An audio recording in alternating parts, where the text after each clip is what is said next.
அன்பர்களின் கனிவான கவனத்திற்கு ஒரு நினைவூட்டல். வாழ்க வளமுடன். அருட்தந்தை வேதாத்ரி மகர் அவர்களின் தனிமனிதன் அமைதி பெறுவதற்காக உடல் நலத்திற்கு உடற்பயிற்சி, உயிர் வளம் பெற காயகல்ப பயிற்சி, மனம் அமைதி பெற அகத்தவம் மற்றும் அகத்தாய்வு பயிற்சிகளை அளித்துள்ளார்கள். இத்தகைய சிறப்பான மனவளக்கலை என்னும் வாழ்க்கை கல்வியை உலக சமுதாய சேவா சங்கம் ஸ்கை யோகா இணைய வழியே 12 நாட்கள் அடிப்படை பயிற்சியாகவும், அதனைத் தொடர்ந்து 4 மாதங்கள் சான்றிதழ் கல்வியாகவும் நம் இல்லம் தேடி வந்து அளித்து வருகிறது. இந்த சிறப்பான செய்தியினை நமது உறவுகளிடமும் நட்புகளிடமும் பகிர்ந்து அனைவரும் உடல் நலத்துடன் ஆரோக்கியமாக அமைதியாக வாழ நம்மால் ஆன சிறு உதவியினை செய்வோம். மகரிஷியின் கனவாம் உலக அமைதிக்கு நம்மால் இயன்ற சிறு தொண்டினை செய்து குருவின் நனவினை நினைவாக்குவோம். மேலும் விவரங்களுக்கு குண்டலினி யோகா.edu இணையதளத்திற்குள் செல்வோம். தவத்தினை தொடர்ந்து சிந்தனை உரை அளிப்பதற்காக நம்முடன் பேராசிரியர் அருள்நிதி கலைச்செல்வி மாரிமுத்து அம்மா அவர்கள் வருகை தந்தார்கள். சிந்தனையின் தலைப்பு கடம்பற்று. இதனை அன்போடு அனைவரும் கேட்க அமர்வோம். வாழ்க வளமுடன் அம்மா. வாழ்க வளமுடன் அம்மா. வாழ்க வளமுடன் அம்மா. வாழ்க வையகம், வாழ்க வையகம், வாழ்க வளமுடன். மிக சிறப்பானதொரு நித்தியானந்த தவத்தை நமக்கு வழிநடத்தி நிகழ்வு முழுவதையும் ஒருங்கிணைத்துக் கொண்டிருக்கும் அம்மா அவர்களை நாம் துரிய நிலை நின்று வாழ்த்துவோம். பேராசிரியர் பரமேஸ்வரி பழனிவேல் அம்மா அவர்களும் அவரது அன்பு குடும்பமும் அருட்பேராற்றல் கருணையினால் உடல் நலம், நீள ஆயுள், நிறை செல்வம், உயர் புகழ், மெய்யானம் ஓங்கி வாழ்க வளமுடன், வாழ்க வளமுடன், வாழ்க வளமுடன். வாழ்க வளமுடன் அம்மா. நன்றிங்கம்மா. நன்றிங்கம்மா. வாழ்க வையகம், வாழ்க வையகம், வாழ்க வளமுடன். குரு வாழ்க, குருவே துணை. ஆசான் அருட்தந்தை வேதாத்திரி மகரிஷி அவர்கள் நம்மோடு சூக்குமமாக நிறைந்து இன்றைய இந்த சிந்தனையினை சிறப்பித்து தர வேண்டி இன்றைய சிந்தனையாக கடும்பற்று என்ற தலைப்புல நாம சிந்திக்க இருக்கிறோங்க. பெரும்பாலும் எல்லா மனிதர்களிடத்தும் எழுச்சி பெற்றிருக்கக்கூடிய 6 தீய குணங்கள் பேராசை, சினம், கடும்பற்று, முறையற்ற பால் கவர்ச்சி, உயர்வு தாழ்வு மனப்பான்மை, வஞ்சம். இதுல 3வதா இருக்கக்கூடிய கடும்பற்று, அதை பத்தி இன்னைக்கு நாம பார்க்க இருக்கிறோம். கடும்பற்று அப்படிங்கிறதுக்கு சாமிஜி ஒரு விளக்கம் கொடுத்திருக்காங்க. அதாவது தான் ஈட்டிய பொருட்களை தானே வைத்திருக்கவும் துய்க்கவும் மனிதனுக்கு உரிமை உண்டு. தன்னுடைய தேவைக்கு மேலா இருக்கின்ற போதும் அவை பிறர் நல்வாழ்வுக்கு இன்றியமையா தேவை என்பதை அறிந்த போதும் அப்பொருட்கள் தனக்கே உரியவை அப்படிங்கிற உணர்வுல தானே வைத்து கொண்டு அவற்றை பிறர் பயன்படுத்தாமல் பாதுகாக்கின்ற ஒரு மனநிலையே கடும்பற்று அப்படின்னு ரொம்ப அழகா சொல்லியிருப்பாங்க. அதாவது அவங்கதான் ஈட்டியிருக்காங்க, அது அவங்களுடைய பொருள் தான், அதை அவங்களே வச்சிருக்கிறதுக்கும் அதை அனுபவிக்கிறதுக்கும் அந்த மனிதனுக்கு உரிமை இருக்கு. ஆனாலும் கூட தன்னுடைய தேவைக்கு மேலா இருக்குது, தன்கிட்ட மீதியா இருக்கக்கூடிய அது மற்றவங்களுடைய நல்வாழ்வுக்கு ரொம்ப தேவையாவும் இருக்கு அப்படிங்கிறது தெரியுது. அப்படி தெரிஞ்ச போதும் அந்த பொருள் எனக்குத்தான் உரியது அப்படிங்கிற ஒரு உணர்வுல மற்றவங்களை பயன்படுத்த விடாம தானே வச்சு பாதுகாத்து கொண்டிருக்கோம் இல்லையா, அது கடும்பற்று அப்படின்னு ரொம்ப தெளிவா சாமிஜி விளக்கியிருப்பாங்க. உதாரணமா 4 இட்லி போதும் நமக்கு. 4 இட்லி சாப்பிட்டோம், அதிகமா ஒரு 4 இட்லி இருக்குது, வீட்டுல யாரோ சாப்பிடலன்னு வச்சுக்குவோம், மீதி ஆயிடுச்சு. அது என்ன ஆகுதுங்க, காலையில செஞ்ச இட்லி நைட்டுக்கு உப்புமாவா மாறிடுதே, அல்லது நைட்டுக்கு பண்ண இட்லி காலையில இட்லி உப்புமாவா மாறிடுதே. அப்ப யாருக்கும் அது தேவை இல்லை அப்படின்னா கூட நம்ம அதை வச்சிருக்கலாம், செஞ்சுக்கலாம், பரவாயில்ல.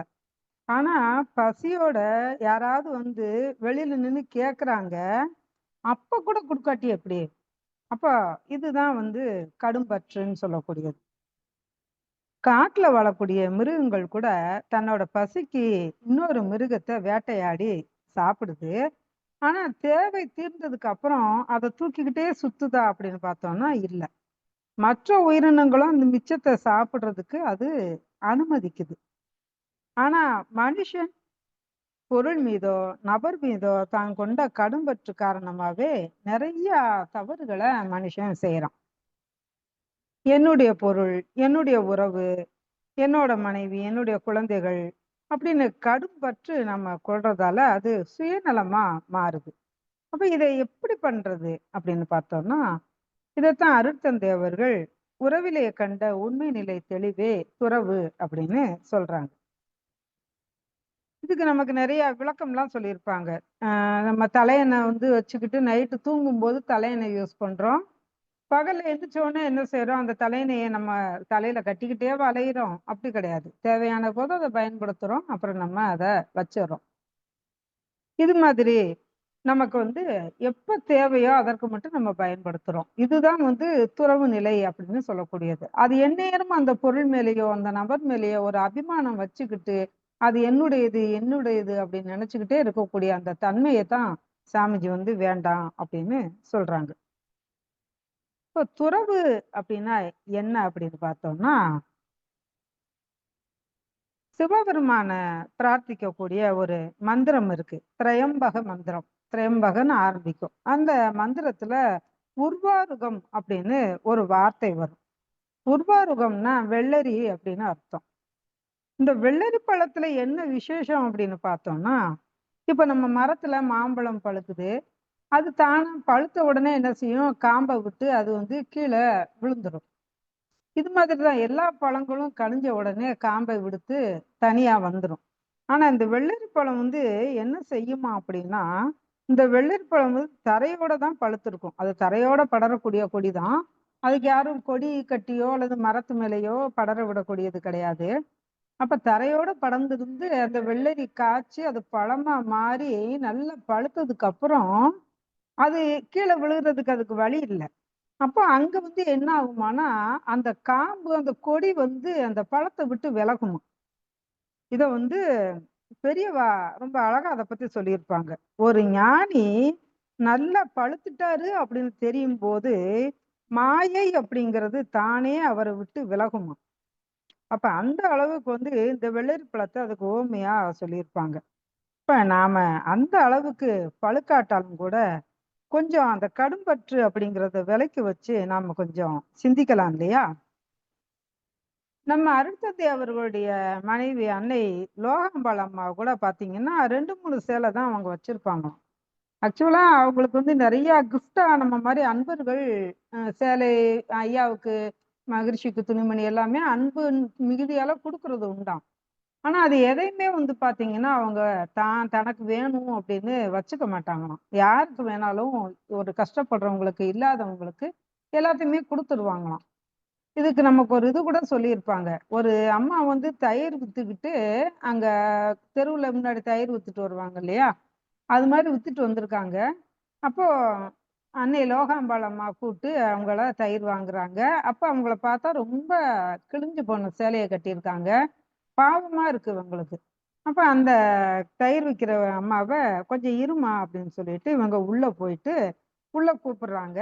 தன்னோட சேலையில ஒண்ணு குடுத்து இத மாத்திக்கிட்டு போ, ரொம்ப கிழிஞ்சிருக்கு அப்படின்னு சொல்லி சேலைய குடுத்து மாத்திக்க சொல்றாங்க. அந்த அம்மா அந்த புது சேலைய கட்டிட்டு ரொம்ப கையெடுத்து கும்பிட்டு சந்தோஷமா போனாங்க அப்படின்னு நம்மளுக்கெல்லாம் சொல்லியிருக்காங்க. அப்ப அந்த அளவுக்கு பாத்தீங்கன்னா, தன்னுடைய தேவைக்கு உள்ளது மட்டும் போதும். மீதி அது ஒரு பொருள், அது எனக்கு இது ரொம்ப பிடிக்கும் அப்படின்னு ஒரு இதா வச்சுக்காம, அந்த பற்று இல்லாம அம்மா வாழ்ந்திருக்காங்க அப்படிங்கிறது நமக்கு தெரியும். வரலாற்றுல கூட நம்ம பார்த்தோம்னா, நிறைய போர்கள், கடும்பற்று, பேராசை இந்த காரணத்துக்காக தான் நடந்திருக்கு. இறுதியா 5 ஊர் தான் கேட்டாங்க பாண்டவர்கள். ஆனா கௌரவர்கள் தரல. விளைவு என்னாச்சுங்க? மகாபாரத போர் நடந்தது. நிறைய உயிர் போச்சு, நிறைய பொருள் அழிவு நடந்தது. அப்ப ஏன் கௌரவர்கள்ட கூட ஒருத்தர் கூட அதுல மிஞ்சல. அத்தனை பேருமே இறந்து போயிட்டாங்க. இப்ப இதுக்கு முதல்லயே பாண்டவர்களுக்கு ஒரு 5 நாடோ 5 ஊரோ கூட கொடுத்துருக்கலாமே. அப்ப அந்த கடும் பற்று, அந்த விரோத மனப்பான்மை இதன் காரணமா தான் அவ்வளவு பெரிய போர் நடந்தது. அவ்வளவு உயிர்கள் அதுல போச்சு.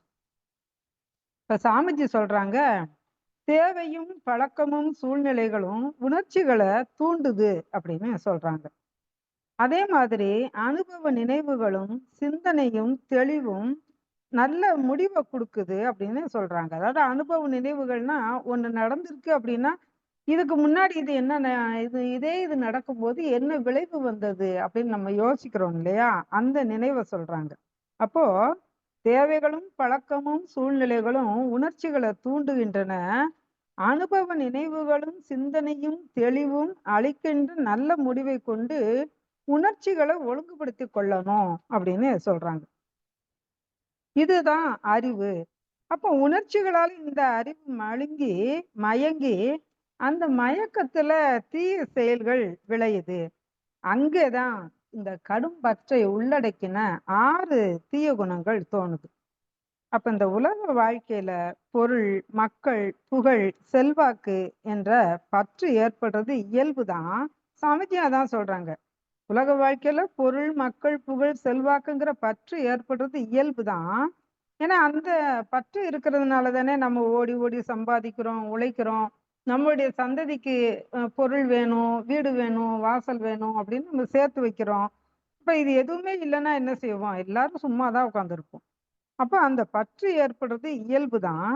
ஆனா அது எந்த நிலையில இருக்கணுமா அப்படின்னு பார்த்தோம்னா, கடமை உணர்வோடும், அளவு முறையோடும், விழிப்பு நிலையோடும் இந்த பற்றுகளை நாம வளர்த்தும், காத்தும் கொள்ள வேண்டியது பிறவி பயனை நாம எய்வதற்கு ரொம்ப அவசியமானது அப்படின்னு அருட்தந்தை அவர்களே சொல்றாங்க.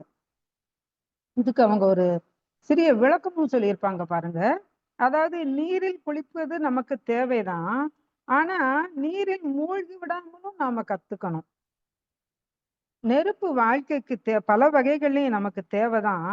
ஆனா நெருப்பு நம்மளை எரிச்சு விடாமலும் நாம காத்துக்கிடணும் அப்படின்னு நமக்கு அத அவ்வளவு அழகா புரியுற மாதிரி சொல்லியிருப்பாங்க. அப்ப இந்த உலக வாழ்க்கையில நாம அனுபவிக்கக்கூடிய இந்த அத்தனையும் நம்ம போகும்போது கொண்டுட்டா போறோம். நம்மள அதைத்தான் பெரியவங்க சொல்லுவாங்க. இப்போ எதை எடுத்துட்டு போக முடியும்? காதற்ற ஊசியும் வாராதுக்கான் கடை வலிக்கன்னு பட்டினத்தார் சொன்னாரு. அப்ப எதையுமே நம்ம போகக்கூடிய இடங்கள்ல எடுத்துட்டு போக முடியாது. இந்த பிறவி முடிஞ்சிருச்சுன்னா எல்லாத்தையுமே விட்டுட்டு தான் போயாகணும். நாமளாவது பரவாயில்ல, சாதாரண மனிதர்கள். மகா அலெக்சாண்டரை பத்தி நம்ம நிறைய கேள்விப்பட்டிருக்கோம். அவருக்கு கடைசியா ஒரு 3 ஆசைகள் இருந்ததுன்னு சொன்னாரு. ஏகப்பட்ட நாடுகளை வெற்றி கொண்டு ஆண்டு வந்து கொண்டிருக்கக்கூடிய மன்னன் கடைசி காலத்துல எல்லா நாடுகளையும் ஜெயிச்சு தன்னோட நாட்டுக்கு திரும்பிட்டாரு. ஆனா அவருக்கு மரண படுக்கையில விழுந்துடுறாரு. அப்போ அவர் தன்னுடைய தளபதிகள்லாம் கூப்பிட்டு சொல்றாரு, நான் சீக்கிரம் இந்த உலகத்தை விட்டு போயிருவேன். எனக்கு 3 விருப்பம் இருக்கு. அதை நீங்க தவறாம செய்யணும் அப்படின்னு சொல்றாரு. அது என்னன்னு கேக்குறாங்க. அப்ப சொல்றாரு, என்னோட மருத்துவர்கள் மட்டுமே என்னோட சவப்பெட்டிய சுமக்கணும் அப்படின்னு முதல்ல பாயிண்ட சொல்றாரு. 2வது அவருடைய தேவை என்ன அப்படின்னு பாத்தீங்கன்னா, என்னுடைய சவப்பெட்டிய கல்லறைக்கு கொண்டு போகும்போது நான் சேகரிச்ச செல்வங்களை என்னுடைய உடல் கல்லறைக்கு போகக்கூடிய பாதையில வரிசையா வைங்க அப்படின்னு சொன்னாரு. ஊர்வலம் போகும் இல்லையா? அப்ப வரிசையா அவருடைய செல்வங்களை அவரு வைக்க சொல்றாரு.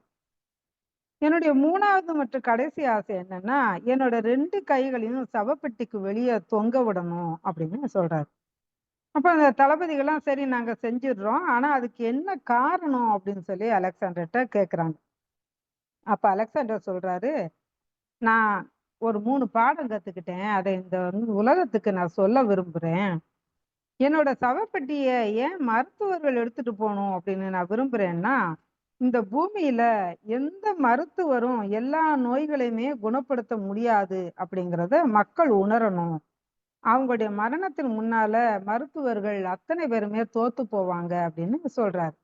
ஏன்னா அலெக்சாண்டருக்கு இல்லாத செல்வமா, அவர்ட்ட இல்லாத மருத்துவர்களா, அவர்ட்ட இல்லாத வசதி வாய்ப்புகளா? ஆனா எல்லாம் இருந்தும் உயிரோட இன்னும் இருக்க முடியுமா அப்படின்னு பார்த்தோம்னா, மரணம் அப்படிங்கிற ஒண்ணு வரும்போது யாராலையும் அதுல இருந்து மீண்டு வரவே முடியாது அப்படிங்கிறது நமக்கு அதுல தெளிவா தெரியும். அதே போல தன்னுடைய 2வது விருப்பத்த அவர் சொல்றாரு, நான் என்னோட வாழ்நாள் முழுவதும் இந்த செல்வத்த சம்பாதிக்கிறதுக்காக செலவிட்டேன். ஆனா என்னோட எதையுமே நான் கொண்டு போக முடியாது. இதையும் மக்களுக்கு நான் சொல்ல விரும்புறேன் அப்படின்னு சொன்னாரு. 3வது இந்த உலகத்துக்கு நான் வெறுங்கையோட தான் வந்தேன். அது மாதிரி வெறுங்கையோட தான் நான் போறேன். நான் என்னுடைய கையில எதையுமே எடுத்துட்டே போகல அப்படின்னு சொல்லி சொல்றாரு. அப்போ இதுதான் எல்லாருடைய வாழ்க்கையிலுமே நடக்குது. நாம வரும்போதும் எதையும் கொண்டு வந்ததில்ல.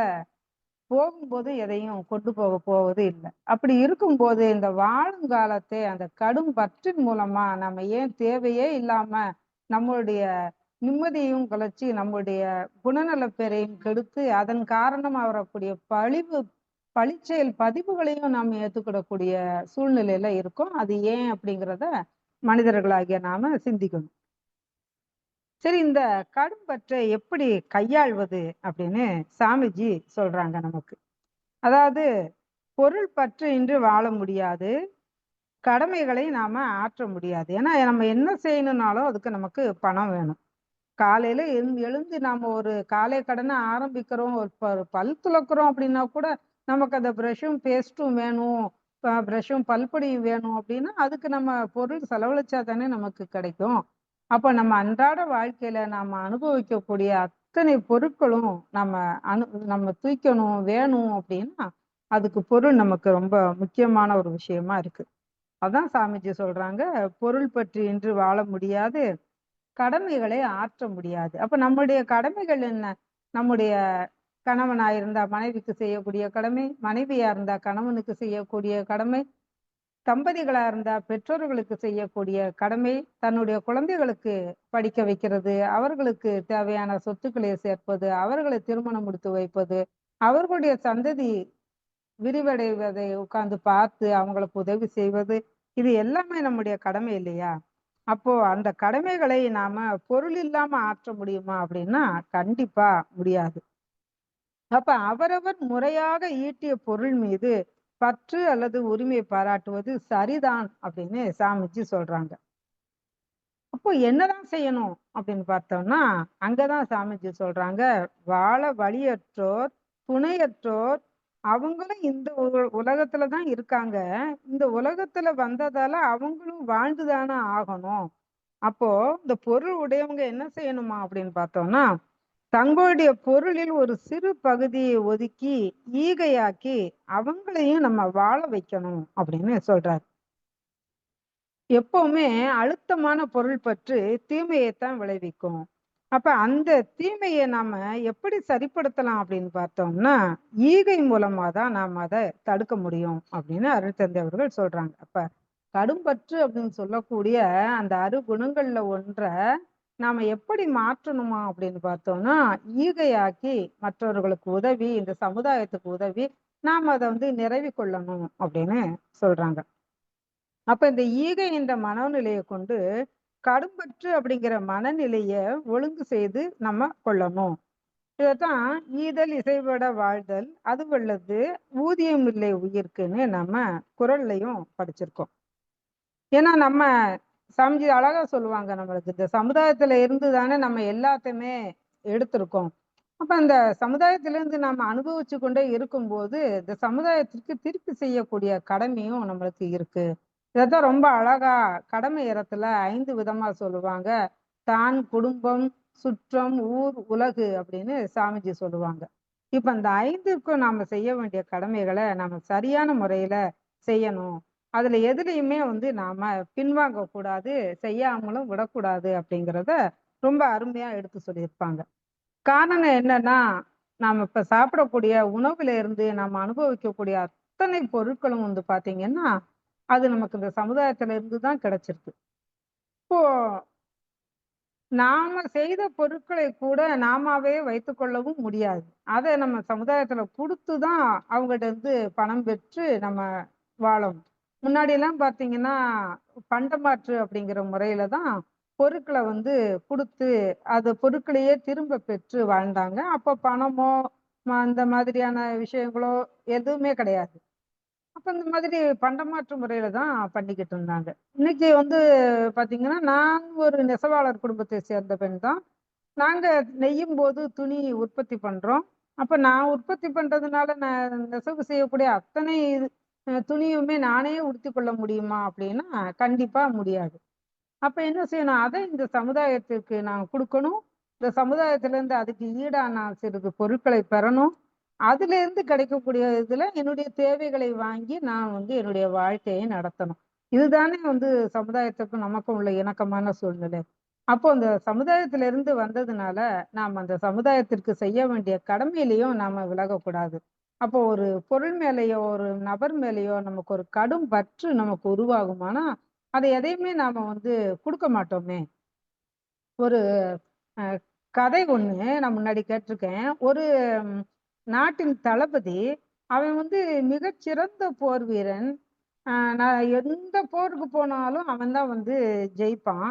அந்த அளவுக்கு மன்னனோட நல்ல மதிப்பையும் அவன் பெற்றிருந்தான். அந்த மக்களோட நல்ல மதிப்பையும் அவனுக்கு இருந்தது.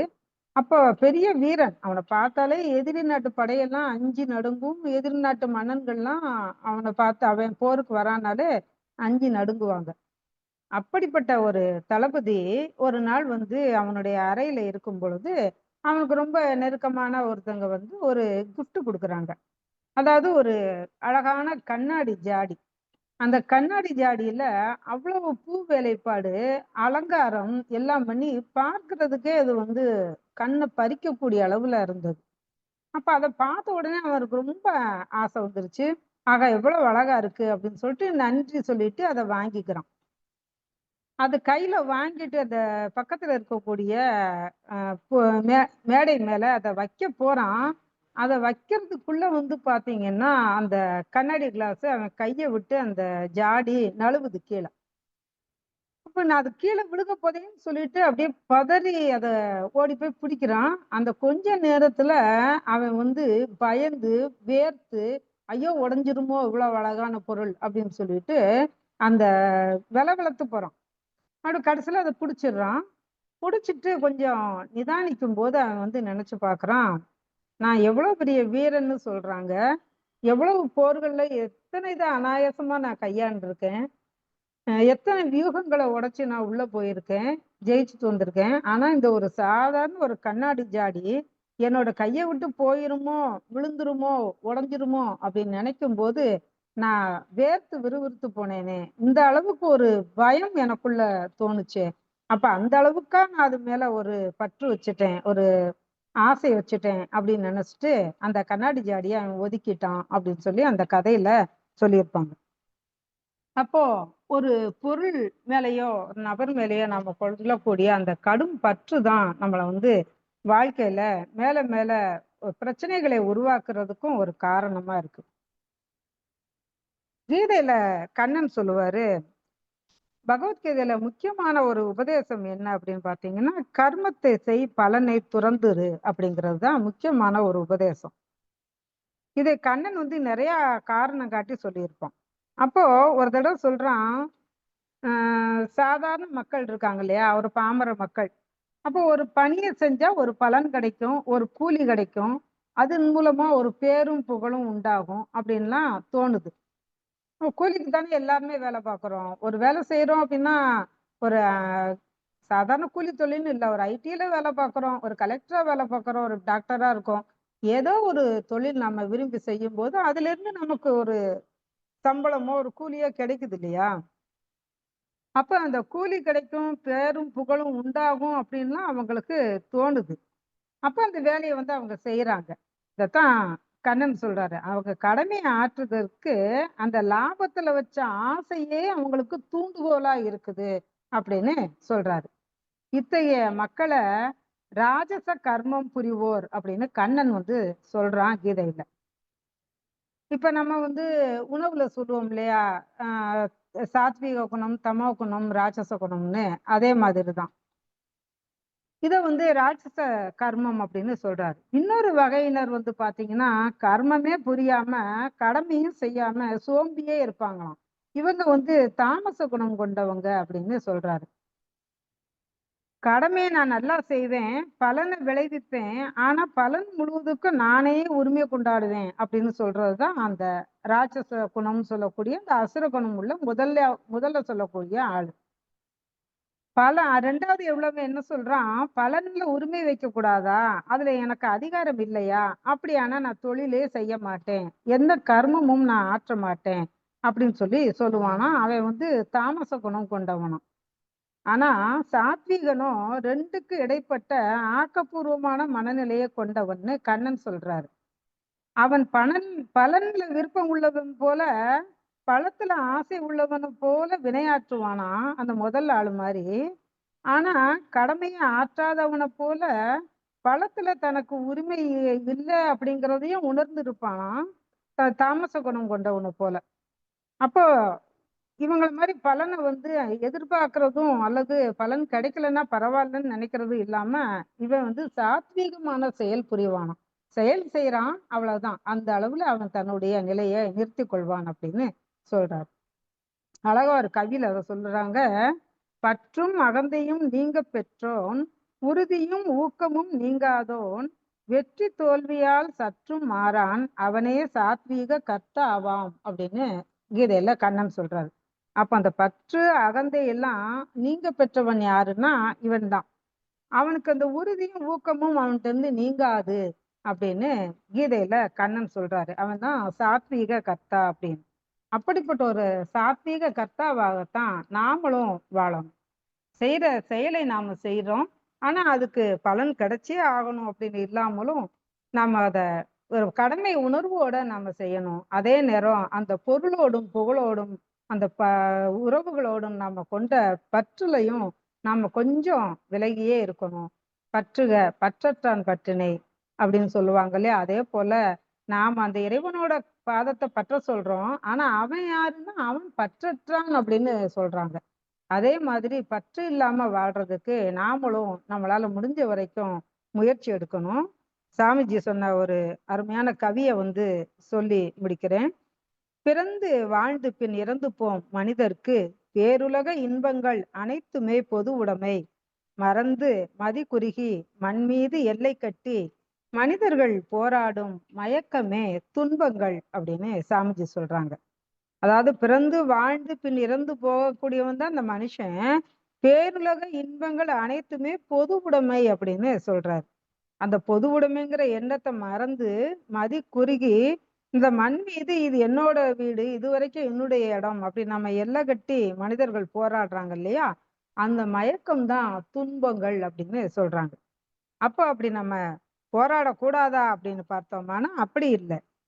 சாமிஜி உலக பொது சமயம் ஆரம்பிச்சாங்க. அதுல பல தத்துவங்கள் நமக்கு சொல்லியிருக்காங்க, பல கவிதைகள் சொல்லியிருக்காங்க. அப்போ உழைப்பு பொதுவா இருக்கணும், துய்ப்பதும் பொதுவா இருக்கணும். ஒரு சாரார் உழைச்சுக்கிட்டே இருக்கும்போது ஒரு சாரார் உழைக்காம சும்மா இருந்து அவங்களுடைய இதை அனுபவிக்க கூடாது. அப்போ பொது உடைமைங்கிற ஒண்ணு எப்ப வருதோ அப்ப எல்லாருமே உழைப்பாங்க, எல்லாருமே துய்ப்பாங்க.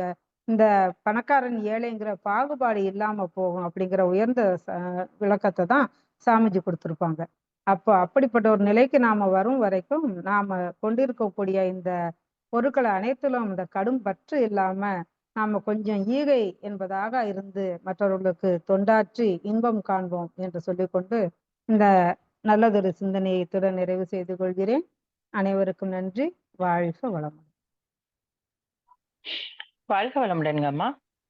மிக அருமையான சிந்தனைங்கம்மா. எப்படி மனிதனுக்கு தேவைக்கு மேலே இருக்கிற எல்லாத்தையும் கடும்பற்றி ஆக்கி கொள்கிறான் என்று ஆரம்பிச்சு, உறவிலே கண்ட உண்மை நிலை தெளிவு அப்படின்னு சொல்லிட்டு கொள்ளுதல் வேணும்ட்டு மகரிஷி ஐயா சொன்னத, கடும்பற்றுக்கு வெள்ளரி பழத்தை எப்படி விளக்கமா சொன்னீங்க, அதுவும் நல்லா இருந்ததுங்கம்மா.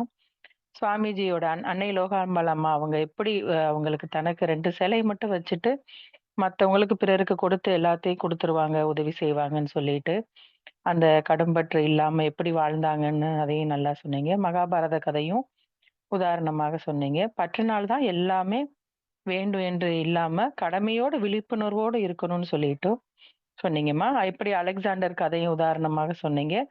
வாழும் காலத்துல நம்ம கடும்பற்றினால நிம்மதியவே குலைச்சு போயிடுது நம்மளால. அந்த கடும்பற்றை எப்படி குறைத்துக் கொள்ளணும்? கடும்பற்றை குறைத்துக் கொண்டால், அ குறைத்துக்கொண்டு எப்படி வாழ முடியாதவர்களையும் இந்த சமுதாயத்துக்கும் நம்மால் முடிந்தவரை ஈகையாக்கி வாழ வேண்டும் அப்படின்னு சொல்லிட்டு மிக அருமையாக இன்னும் நெறைய உதாரணத்தோட சிறப்பா இருந்ததுங்கம்மா சிந்தனை. அம்மாவை அனைவரும் தவநிலையில் நின்று வாழ்த்தி மகிழ்வோம். பேராசிரியர் அருள்நிதி கலைச்செல்வி மாரிமுத்து அம்மா அவர்கள் வாழ்க வளமுடன். அம்மா அவர்களின் உடல் நலம் வாழ்க வளமுடன். அம்மா அவர்களின் மனவளம் வாழ்க வளமுடன். அம்மா அவர்களின் குடும்ப நலம் வாழ்க வளமுடன். பேராசிரியர் அருள்நிதி கலைச்செல்வி மாரிமுத்து அம்மா அவர்களின் ஆன்மீக அருட்தொண்டு வாழ்க வளமுடன். வாழ்க வளமுடன். வாழ்க வளமுடன். வாழ்க வளமுடன். இனி தினசரி நிகழ்வினை அறிவிப்புகள். காலை 5 மணிக்கு மகரிஷியின் பாடல்கள், காலை 5:30 மணிக்கு தவம், அதனைத் தொடர்ந்து 6 மணிக்கு வீடியோ அண்ட் ஆடியோவில் உடற்பயிற்சி வகுப்புகள் நடைபெறும். அதை பார்த்து கொண்டே அனைவரும் உடற்பயிற்சி செய்யலாம். மாலை 6 மணிக்கு மகரிஷியின் பாடல்கள், மாலை 6:25 மணிக்கு மாலை காயகல்பம், மாலை 6:30 மணிக்கு தவம், மாலை 7 மணிக்கு சிந்தனை, மாலை 7:30 மணிக்கு உலகநல வாழ்த்துடன் நிறைவு. பிரதி சனி மாலை தவத்தினை தொடர்ந்து மாலை 7 மணி வரை ஐயம் தெளிதல் நிகழ்வு நடைபெறும். பிரதி ஞாயிறு மாலை 7 மணி முதல் 7:30 மணி வரை சிறப்பு சிந்தனை நடைபெறும். அனைவரும் தவறாது கலந்து கொண்டு பயன்பெறுவோம். உலக நல வாழ்த்து. உலகமெல்லாம் பருவமழை ஒத்தபடி பெய்யட்டும், உழவரெல்லாம் தானியத்தை உவப்புடனே பெருக்கட்டும், பல தொழில்கள் புரிகின்ற பாட்டாளி உயரட்டும், பகுத்துணர்வில் தொகுத்துணர்வு பண்பாட்டை உயர்த்தட்டும், கலகங்கள் போட்டி பகை கடந்தாட்சி நடக்கட்டும், கல்லாமை கடன் வறுமை கலங்கங்கள் மறையட்டும், நல வாழ்வை அளிக்கும் மெய்ஞான ஒளி வீசட்டும், நம் கடமை அறவாழ்வின் நாட்டத்தை சிறக்கட்டும், நம் கடமை அறவாழ்வின் நாட்டத்தை சிறக்கட்டும், நம் கடமை அறவாழ்வின் நாட்டத்தை சிறக்கட்டும். வாழ்க வையகம், வாழ்க வையகம், வாழ்க வளமுடன். அமைதி, அமைதி, அமைதி. நன்றிங்க அம்மா. வாழ்க வளமுடன். இன்றைய நிகழ்வினை மனமகிழ்வோடு நிறைவு செய்து கொள்வோம். இந்த வாய்ப்பினை தந்த அனைவருக்கும் மிக்க நன்றிகள். வாழ்க வளமுடன். வாழ்க வளமுடன்.